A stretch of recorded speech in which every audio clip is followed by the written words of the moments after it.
The moment you get the word, you ought to run. When God gives you a chance at an escape, don't be cute, run after your death. My God, run! Run! Do y'all hear me? Run! To accomplish something extraordinary, one must have an extraordinary dream. A goal so high, a journey so demanding, that its achievement to most seems impossible. Let's talk about something important. Put that coffee down. Passion is your greatest love. Passion is the thing that will help you create the highest expression of your talent. Passion, interest, it's not the same thing. Are you really going to go to your sweetie and say, marry me? You are interesting. And I don't think you should do just what makes you happy. I think you should do what makes you great. You do not have to be fearless. Just don't let fear stop you. There are moments when you're going to doubt yourself. There are rough times are going to come, but they have not come to stay. They have come to pass. It's very important for you to know that. Don't say I'm having a bad day. Say I'm having a character building day. Have I got your attention now? Good.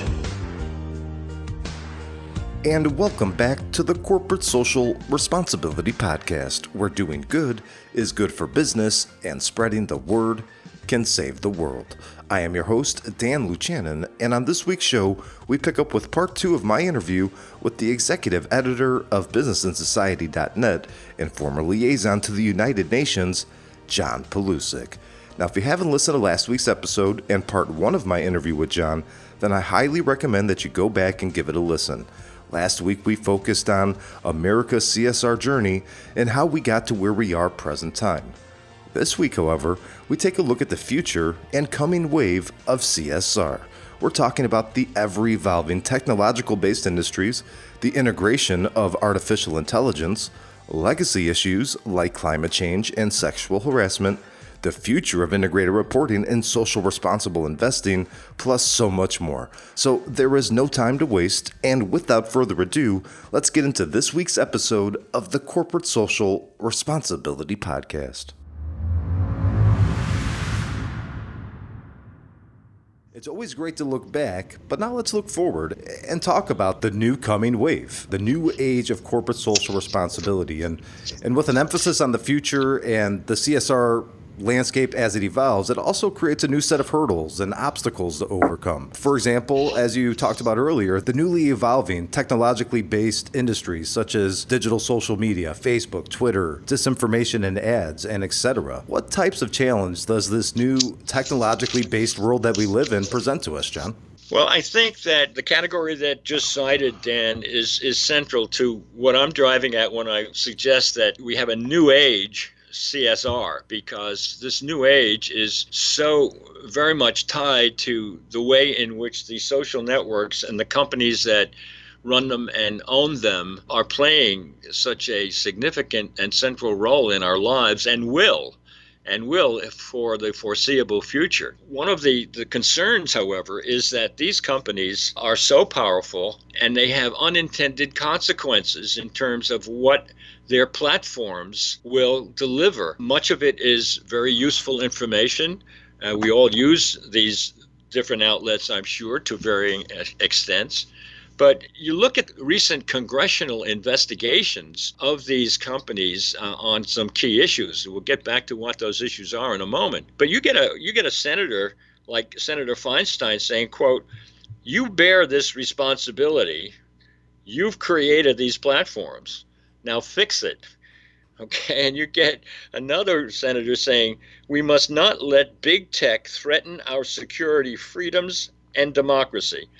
So what we're saying is that this is a very, very heavy responsibility that is now thrust upon companies like Facebook and Twitter and Google, and they're wrestling with it. They may have to make some sacrifices as companies on that side of profitability in order to be adequately responsive to the pressures that they're facing. They're making some real progress in terms of the ads that have appeared on the platforms.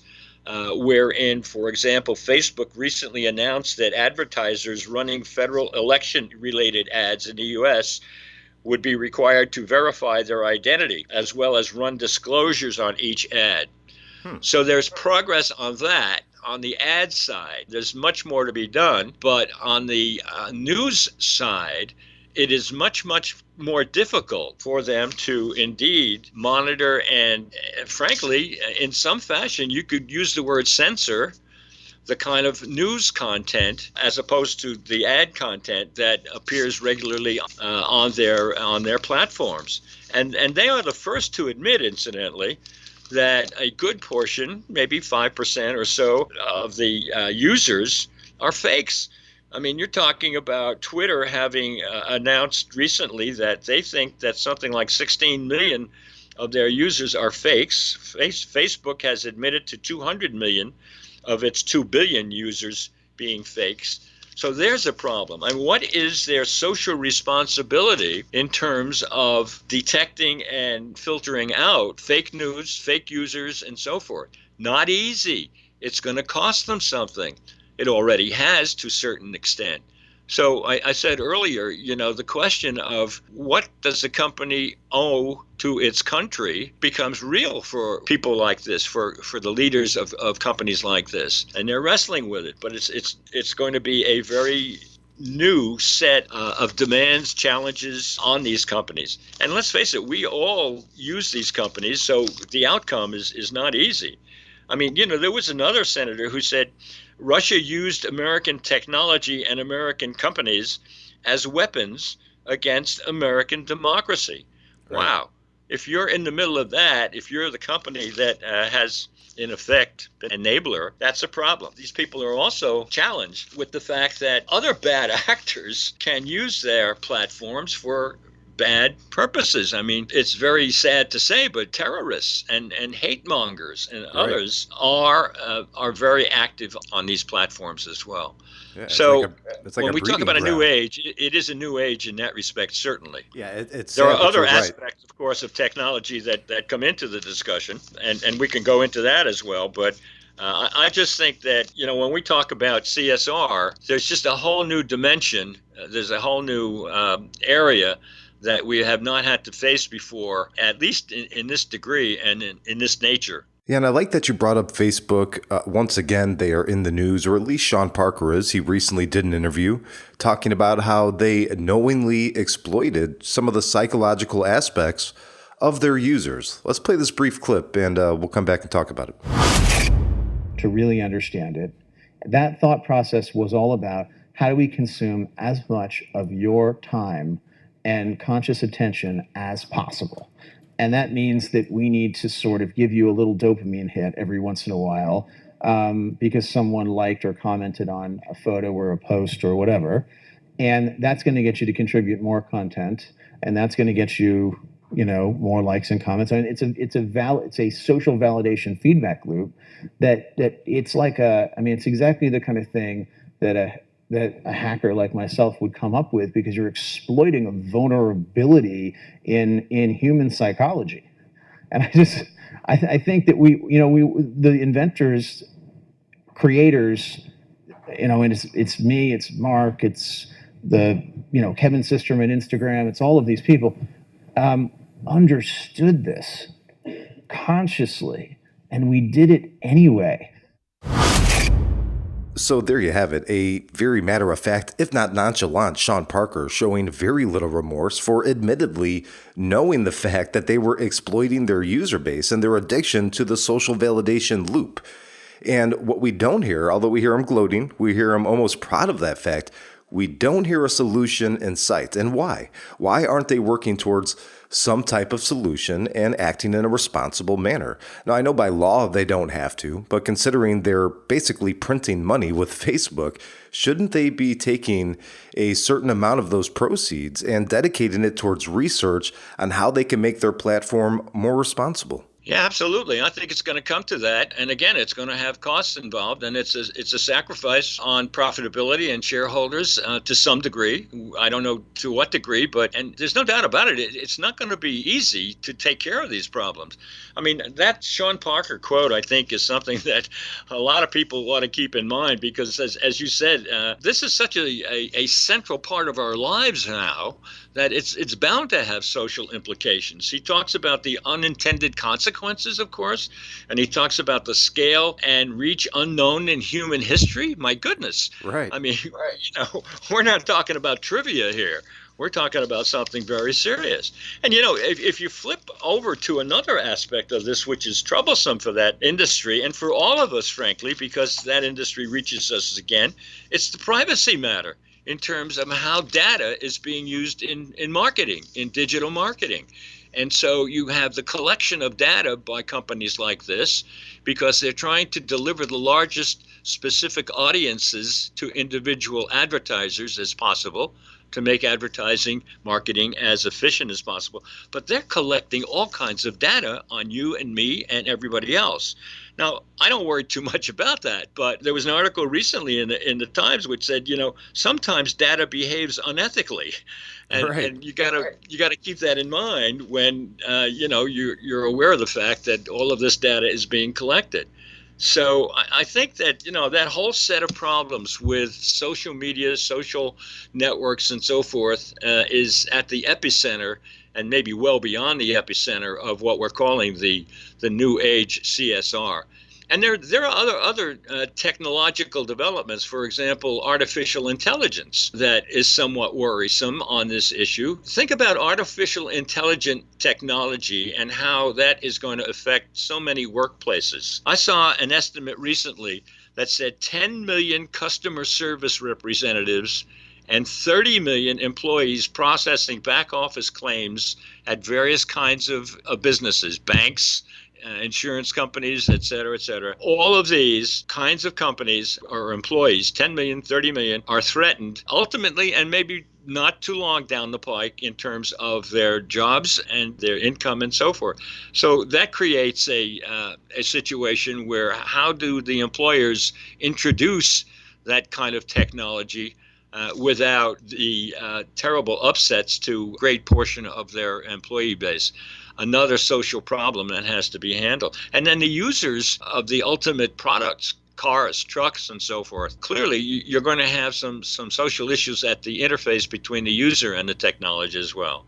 So all of this, to my mind, contributes to the defense of what I'm calling the new age CSR. New waves, and companies are going to have to continue to be very flexible, very alert, listening to the way society is changing and being ready to have at least partial answers, temporary answers, but hopefully total answers and permanent answers. Yeah, and to your point, John, there is a ton of pros and cons when it comes to AI. I think for a lot of people, cons because it's uncharted territory. Unknown variables and the long-term sustainable consequences are really unknown at this point. I think that makes a lot of people uneasy. I think one of the most inherent risks that a lot of people worry about is that the large-scale implementation of AI may eat all of our jobs, leading to widespread unemployment. Now, there has been a recent report estimated that automation will replace 6% of U.S. jobs by 2021, with further job reductions coming in the medium term.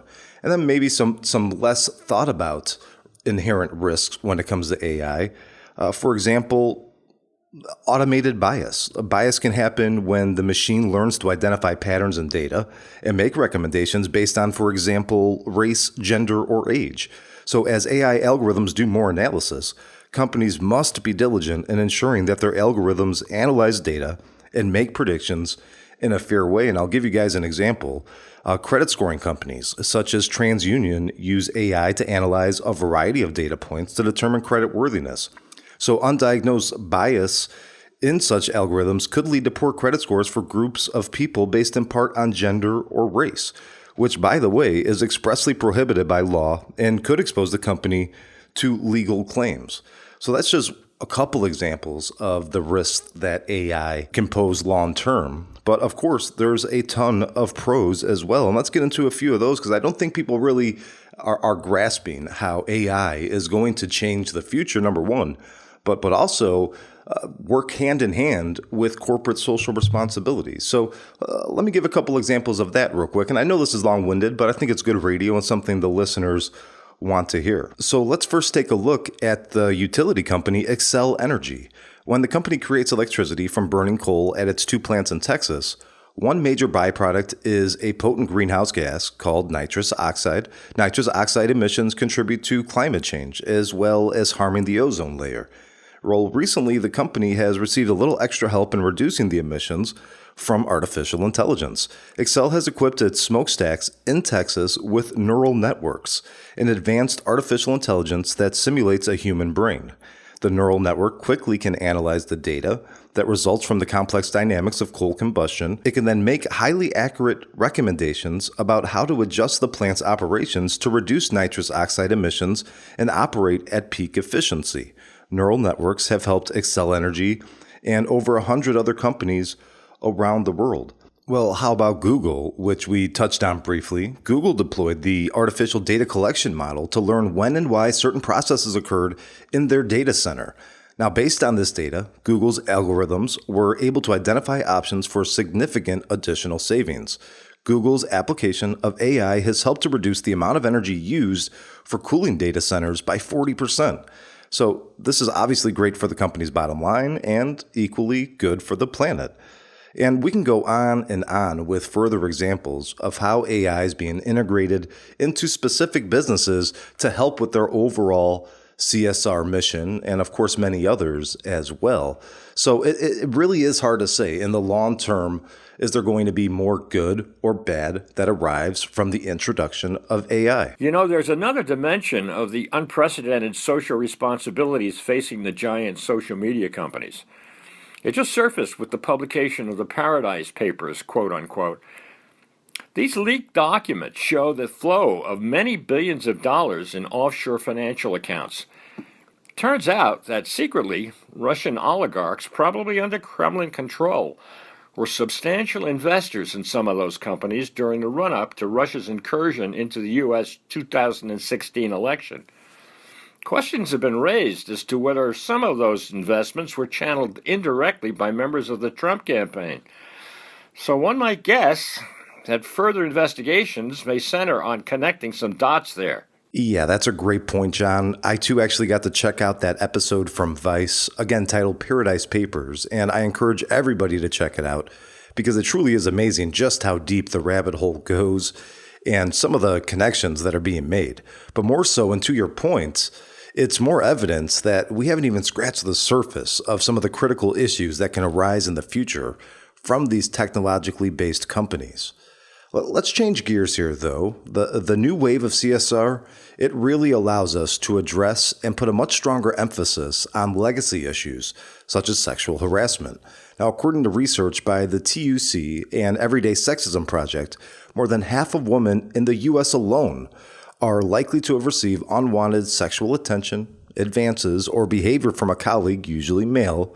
Yet so many organizations are merely ignoring their corporate and social responsibility to do more about these types of issues. How do we turn this around, John? I think that the first step is being taken. Unfortunately, we have seen so many reports recently, and I don't mean just within the last couple of months, but I mean going back to the unfortunate incidences on college campuses, for example, and clearly coming forward to the celebrity era of sexual harassment being acknowledged or being reported. And so I think that as that continues to build, we're going to see more companies and other institutions, frankly, wherever the genders mix, are going to get very, very serious about their policies and their processes for seeing to it that these occurrences are first investigated, and clearly when decisions are made as to whether there's guilt to be assigned, it is assigned in a fair and just way. What I'm saying is first comes recognition of the problem, and I think we're on our way toward that. But a sustained recognition has to take place. And I think companies, and here again, boards come into it, but company management will certainly recognize that besides the very human aspect of this subject, there are costs involved. And costs obviously have an impact on the bottom line ultimately, whether it's litigation or whether it's some other kind of costly aspect of running a business, when you are distracted and have to apply some of the smarts in your company to taking care of problems like this, you've got to get ahead of it. It's again, classic issues management. You have to see what is coming down the pike that can affect your company, and you have to be prepared to deal with it if it's going to have a meaningful effect.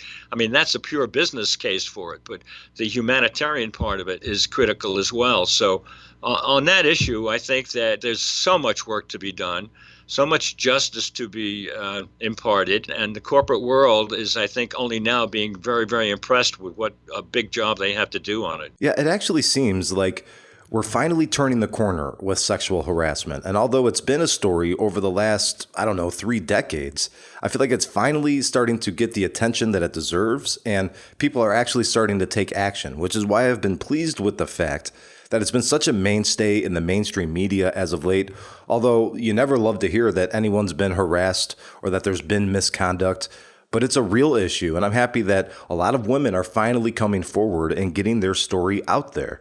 I feel this only helps to raise awareness because, as we know, this affects all sectors of society. It's not just exclusive to corporate America, but also, as we know, Hollywood, blue-collar workers, and everybody in between is affected by this. So we need to implement a strategy sooner rather than later. And actually, one of the great things that a previous job of mine did, that I'll leave nameless, was they implemented an anonymous hotline and email address that someone could contact if they feel they've been improperly harassed. And that gives them really the confidence to report it, because a lot of people are in fear of losing their job if they rat out somebody higher up on the corporate totem pole. So I think that is a great strategy to implement for all companies.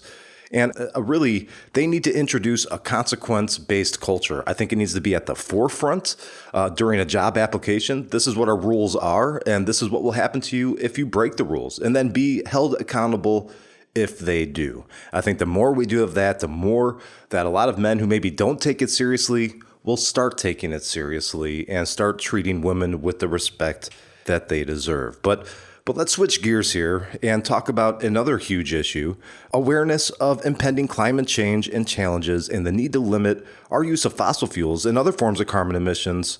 This is a huge thing. It's a critical subsector of corporate social responsibility. And as someone who's worked closely with the United Nations, what strategies are being implemented to preserve the planet and eradicate these issues? Well, beyond the SDG list, where environment is a very central ingredient, as it were, you have the connection that the UN will play with the implementation of the Paris Agreement. And there are many, many things that are interesting about the global cooperation on this existential issue, literally existential issue of environment and global climate change, is the fact that corporations, company leaders have come forth in this country, for example, and said very literally and repeatedly, we as a company, we as an institution, we as a community are going to move ahead with various climate change commitments, improvement of our carbon footprints, as it were, regardless of the fact that this administration has indeed made America the only country in the world that is not part of the Paris Agreement. I think one of the encouraging things is that CEOs, and this is, I think, a marker for the future as well, have not been reluctant whatsoever as to get out front, to be publicly visible on this issue. Whereas in the past, they would either delegate it down the line or not be explicit and so forth. There is an understanding now that the CEO is manifests in many cases, or is at least the ultimate spokesperson for a company. And many CEOs in the past felt very uncomfortable with that. They were uncomfortable with just commitments to social issues generally. But I'm speaking of public persona, and that has increased tremendously on this issue and on other issues. The other one that strikes me as being very relevant to this discussion is the Dreamers issue, where indeed they have made it very clear, many hundreds of them, have made it very clear that this is not only a mistake in terms of human values, but it's also a business mistake, because many of these young people are already very productive in various companies. And so there is as I say, a business case for protecting them as best they possibly can. And I think that's a very healthy thing. I think Jeff Immelt of GE was a leader in this. Of course, he's now retired, and General Electric is now becoming a very different company. But he was very outspoken and provided a wonderful example. There are others as well. But I think it's very encouraging that more CEOs are becoming much more public in terms of representing their companies on issues of this kind and finding a way to meet both the traditional and the emerging objectives of their companies. I think it's a great sign in terms of corporate social responsibility for the future. Yeah, the role of the CEO, as we know, it's unique in the sense that they're at the top of the pyramid, and all other members of the organization truly take cues from them, for better or for worse, because CEOs who only give lip service to a transformation will more than likely find everybody else doing the same, because only the boss of all bosses can ensure that the right people spend the right amount of time driving the necessary changes. And it's really a pointless endeavor unless the CEO is all in, fully invested, and leading by example. But changing gears here, how about social responsible investing? We're talking financial returns, insurance risk management. How is all this being affected by the new wave, John? Well, there is a growing socially responsible investing community. I mean, we're now talking globally in terms of trillions of dollars of assets being managed under what are called ESG standards, environmental and social and governmental issue-oriented investments. Now, these funds always make it very clear to their participants, their investors, that their objective is to deliver a very acceptable return on investment. That's critical. But at the same time, being very selective in terms of the kinds of companies that they will invest in and the kinds that they won't. Now, that is a distinction that is relatively new, because when socially responsible investment started a few decades ago, it was mainly a negative. It was, we will not invest in these companies because they don't meet our social standards. What has happened in more recent years is that there has been a positive initiative in the sense of, we will not only not invest in, quote, bad, unquote, companies, but we are going to search out those companies that are leaders in social responsibility and sustainable development, and we're going to reward them by investing in them, again, on the dual objective of supporting socially progressive companies and at the same time expectation of a reasonable return on investment. And what's happened is that you're having a great deal of this flow of investment into companies that are technologically oriented, initiative oriented, creative, and those aspects of company management and mission are profit oriented in many respects, and profitability successful. So the SRI community is something that is very important, I would say, to the future of CSR. And there are institutions now that promote it very, very well, one of which is called the International Integrated Reporting Council, IIRC. Your listeners might look that up, because it is a place where companies have come together to show what they are doing to, yes, literally integrate all of the data on their social commitments into their, what used to be their, quote, financial reports. They are now broader reports. They're integrated reports which put valuations on many of their social commitments.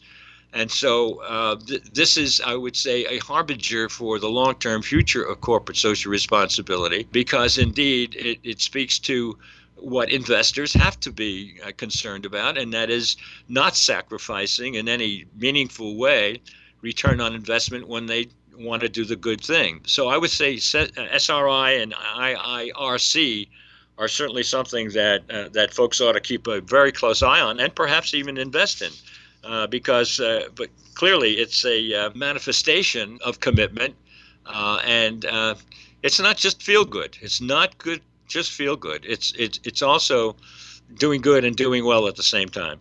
Yeah, I totally agree. And in fact, actively managed SRI equity funds in the US outperformed the S&P 500 index on an absolute and risk-adjusted basis over a 15-year period in aggregate ending December 31st, 2016. So that was last year. And that track record, along with growing investor interest, has led to a substantial investing boom. From 1995 to 2016, sustainable, responsible, and impact investing assets grew 14-fold from $639 billion to more than $8.72 trillion, or $1 in $5 invested under professional management in the U.S. So the proof is in the pudding, and there is definitely good profits to be made. And those profits can come with pride, knowing that you're doing your part of preserving the planet. But what about integrated reporting? With comprehensive evaluations of ESGs to financial reporting, should it be market-driven, or should there be a regulatory-based approach for integrated reporting? Because you can make the argument that the corporation may drag their feet without any true regulatory pressure. So what do you think, John? Should integrated reporting be mandatory and regulated? No, I don't think it should be regulated. I think it should be essentially voluntary. I think there are ways in which governments can encourage this kind of flow, but not in a way that would create burdens for reporting to the government itself. Right. I mean, it's public reporting that we're talking about. We have to believe that that kind of integrated reporting to shareholders and to the public is going to be accurate and honest. So I don't think it really requires a government role in that respect. Just circling back a little bit, because there were a couple of other things within this overall discussion of finance and so forth. It seems to me that the business of a company's reputation as a result of coming aboard on CSR has been kind of poo-pooed in some cases as some sort of, quote, public relations, unquote, subterfuge or something. Right. But, there is a very concrete value to reputation. I mean, if you go to the balance sheet of a company, of a large company especially, consumer products or a lot of different kinds of companies, you go to the balance sheet, and when they're estimating their soft assets and their hard assets, there are companies where the soft assets, and we're talking reputation, soft assets, we're talking brand value, we're talking, yes, patents and so forth. But nevertheless, a company like Coca-Cola will show you that their soft assets are 3 times the size of their hard assets, okay? So it's not some sort of superficial, fanciful element, this matter of reputation and reputation management. It has a very serious business aspect to it.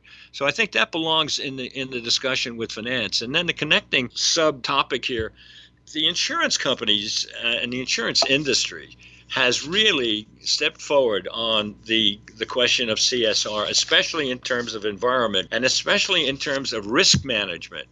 Because obviously insurers are very concerned with the costs that will come to a company if it is not being managed correctly and is in some way negligent in terms of environment and many other aspects. And so when you look at some of the insurance industry pieces of literature, you find that their interest in how well a company is doing on environmental programs, for example, and worker safety and other issues that could have impact in terms of the insurance coverage and the financial aspects of it.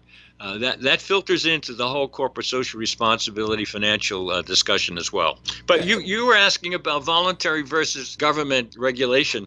Right. And I think that is a subject that is so fundamental all the way back to the beginnings of discussions of corporate social responsibility. It was always a matter of, well, if you do it voluntarily, it may happen or it may not. This is, the activist or the cynic speaking. And that's to a degree, it's very true. I mean, the company management has to make decisions, and sometimes they're very difficult decisions.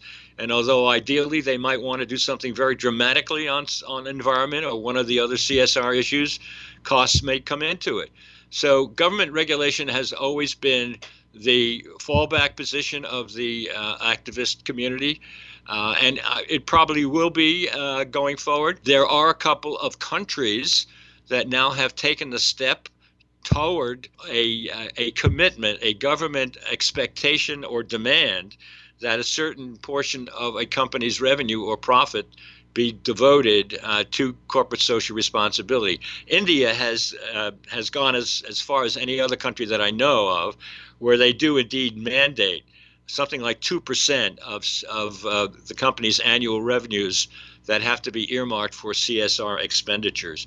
Other countries have looked at that, and I don't think that there are any imminent movements in that regard. But the whole fundamental question of government regulation versus voluntary CSR activity is one that we'll always be looking at from various points of view.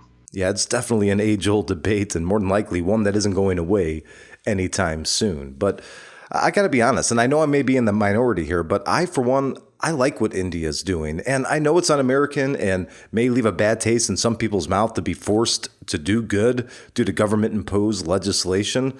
But at the same time, I'm not the type of person who's going to argue with the results. And there was a massive CSR movement happening in India. And one could only imagine that that's due large in part to the mandates. And again, 2% of your profits have to be dedicated to a CSR mission if you qualify. And I think it's something close to $1 million over a 3-year period profit you have to show in order to qualify for that.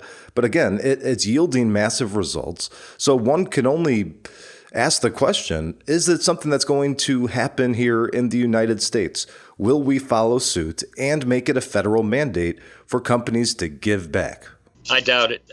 India has a long tradition and still practices a form of socialism. So right. They are much more attuned to governmental control and even ownership of a lot of resources. And I think that there is more of a tendency when you have a culture and a political economic system like that has been ingrained in the country for a long time. They're much more likely to be, I would say, ready for that kind of big step. It really is a big step. I mean, just huge. Administering it is a big step, but it's only a few years old. I think they put it into effect in 2014. So we'll see just how that works out for them. And frankly, the whole definition of what belongs within the CSR framework and what doesn't is always subject to a lot of debate as well. Yeah, I'm a realist. You're probably 100% right. It would be just about impossible to impose in our country. But I hope it does continue to yield positive results for India and they have a lot of success with it. But speaking of a lot of success, let's talk about some other companies who are having success with their CSR initiatives. Any companies that really impress you out there, John? One of them is Unilever, because circling back to the UN Global Compact, Unilever and their CEO, Paul Polman, has for a long time been a champion in addressing all of the Global Compact activities and is now a champion for progress on the SDGs as well.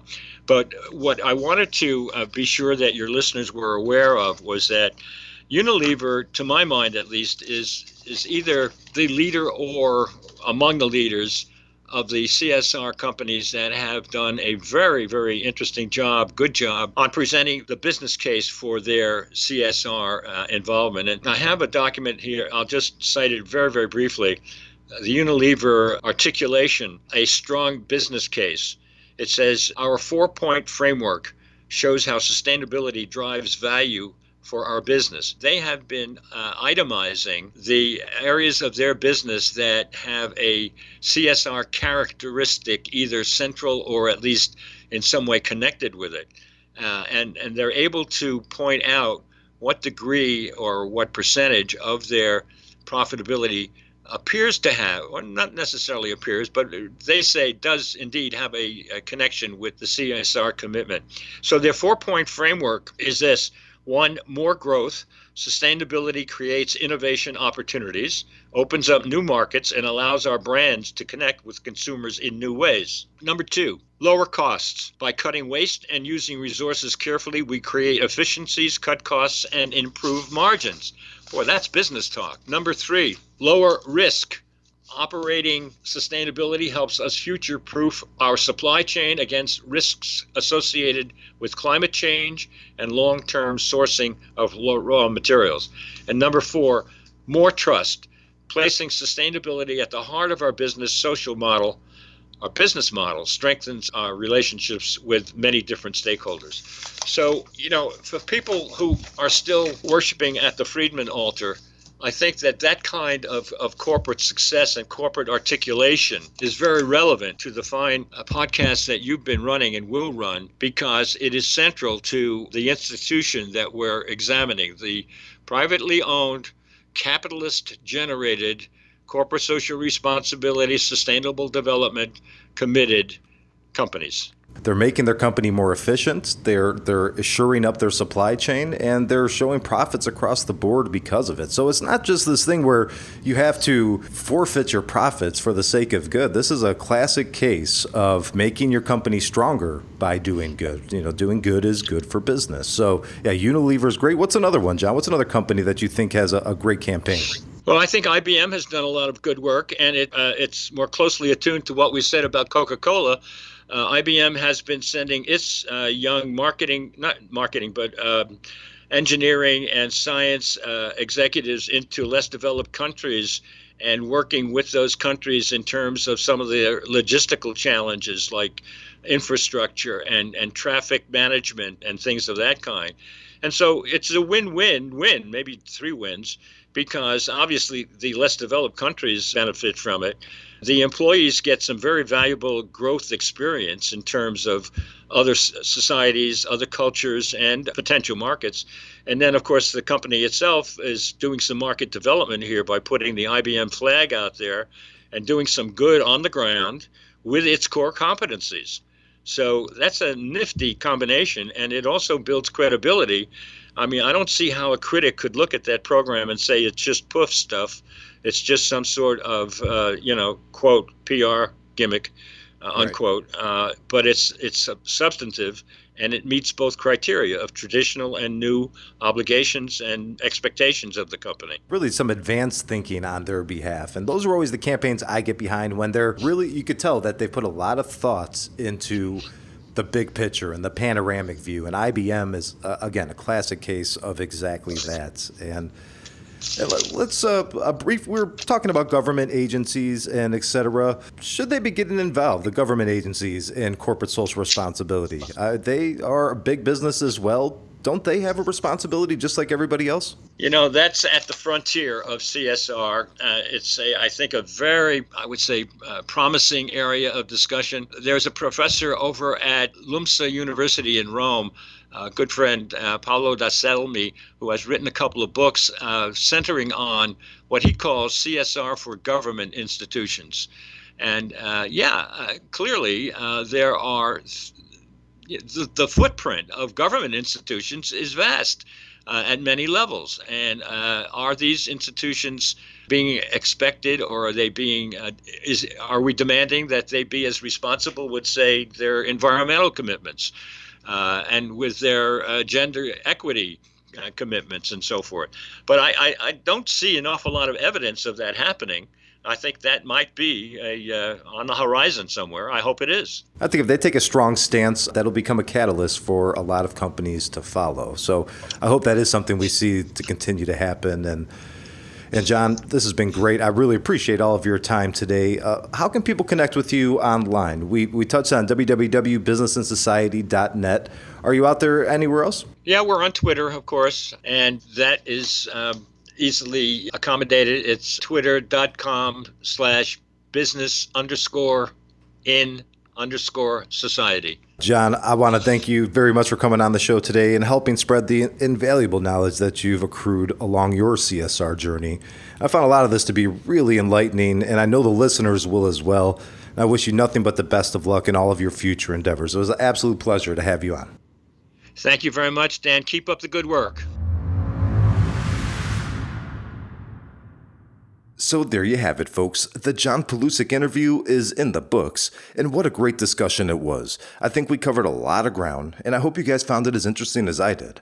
Once again, make sure you check out businessandsociety.net to get more great intel from John.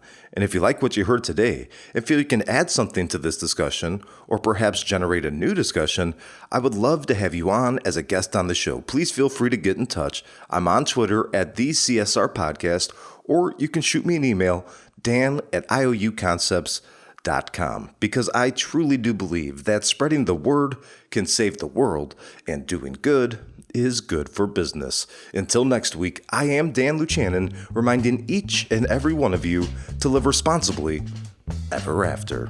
Have a great week, guys. We'll catch you next time.